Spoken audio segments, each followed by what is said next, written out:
What's this other one? It's owned by Iran. Press TV, Al Jazeera, or more so Press TV, whether it be on the web or on TV. 1010 gives you breaking news and stuff, but you watch these international news shows that's based outside of the U.S., you get the real news, all right?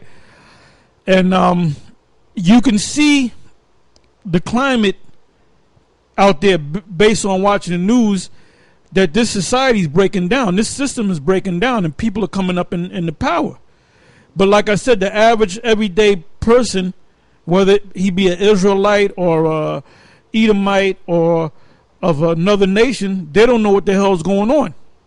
And we see it crystal clear how this society is going down, how this system, how Esau's system is going down.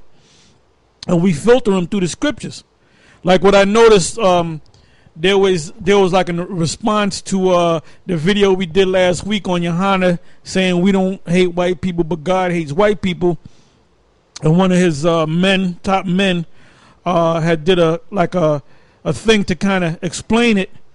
And basically he made some statements. He said, you guys out there, you got to keep working to get your GEDs, and you guys that are in college, keep going to college. I ain't saying it word for word. And you guys that are auto mechanics or whatever skills you got, keep doing it, because in their mindset, they're thinking they're going to be here for the next 10, 20, 30, 40, 50 years. We're looking at every day. We look at what's happening every week, every day to see what prophecies come to pass in the news out there, which we can filter through the scriptures to see something major taking place. Because we're looking week by week, man. We don't live, I don't live for what I'm going to do. I don't talk about what I'm going to do 5 years from now in America. The way I live my life is day by day. Day by day. And these guys, and we can bring it up, we can bring up what they're saying. The way they talk, the way Nate talks, is you got to stay here and build up and keep going to college and, better yourself and get a better job and get a promotion. Hey, the scriptures, the Lord's Prayer, why would you even recite the Lord's Prayer? It says, give us this day our daily bread. It's just that. And we get blessings, man, and guess what we do? What do we do with the blessings? We might buy another camera, another thing to add on to the shows that we're doing. Your car might break down, but you got the money there. Most High gives us blessings, and the Most High makes it where we catch hell too. So we live day to day, man. Any brother goes through some situation where it has something to do with finances, some kind of way we're going to help the brother out. Okay? And we did that with other camps, other state camps, man. Situation where a brother needed a couple $1,000, and guess what? We got it to him. Whether it be directly from us, the main school, or we asked around and said, look, can each camp give $200, $300 and send it to that brother or send it to that camp? Because this happened. He got to be bailed out. Everything works out, man.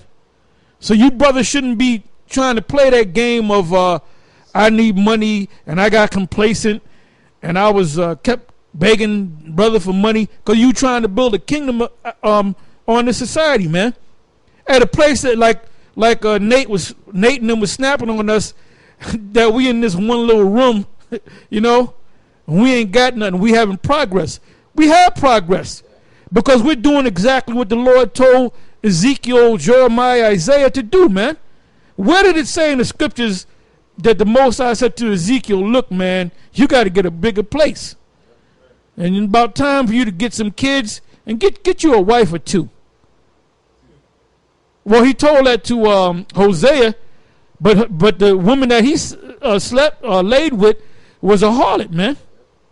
He paid for the woman, and that was to represent Israel, how Israel is going to go off from the father. Look, Moses didn't say, look, better yourself. But he even told the king, give me that, hold that and give me that in Deuteronomy, I believe it's 17 if I'm not mistaken. He said, multiply not to thyself wives, or multiply not to thyself horses and all that. The king wasn't supposed to sit there and live rich. But what he wound up doing in any daggone way. You know? Go ahead. Deuteronomy 17:14. When thou art come unto the land which the Lord thy power. That's why Yahushua, and give me that too in Matthew's, the queen of the south shall condemn. Because the Lord said, he spoke about Solomon, right?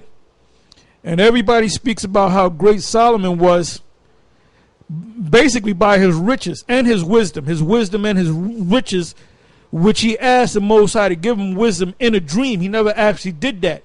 The Most High put in his spirit, read the story. The Most High put in his spirit that he had a dream that the Lord came to him in his dream, and he asked for wisdom, and the Most High gave him wisdom, riches, fame and glory. But the main thing that they glorified him on was his wisdom and his riches, his vast riches, man. And that's why the Lord said what he said, talking about himself. Okay, that's the reincarnation of Yahushua. Now, did Yahushua did he have a bigger palace than Solomon? No. Was people lining up to hear about his great wisdom? Some of them was, not all of them. The scribes and the Pharisees looked down on him, man. Because they did say they were sitting in Moses' seat, which they was sitting in Moses' seat. But they were corrupt men sitting in a righteous man's seat. And they didn't know that was the Messiah. Well, some of them did know. But read that. Deuteronomy 17:14.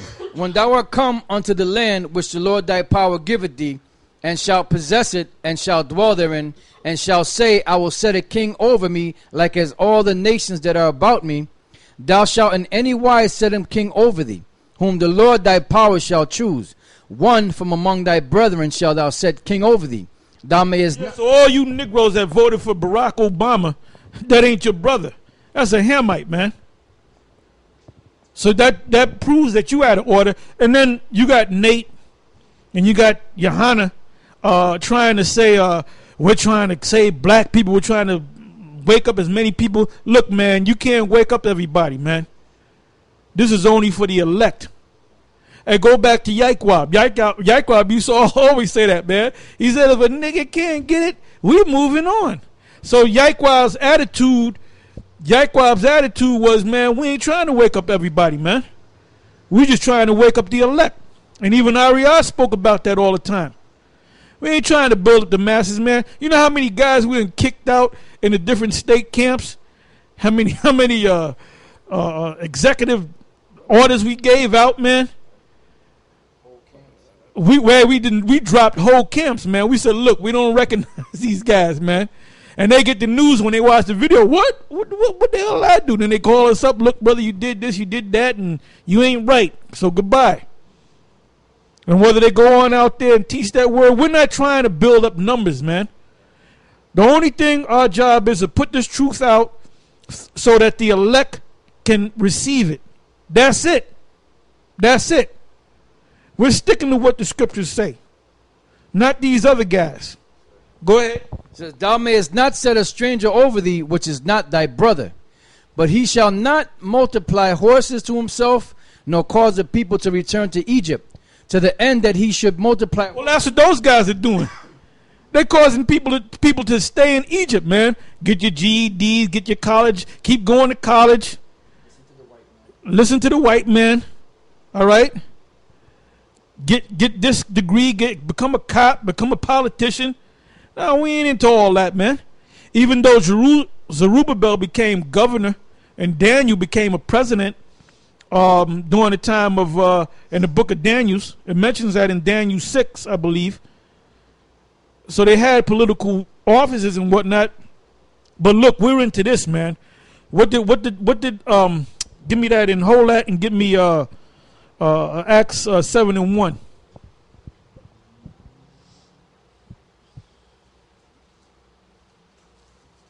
This is the book of Acts, chapter 7, verse 1. Then said the high priest, are these things so? And he said, men, brethren, and fathers. I'm sorry, 6 and 1.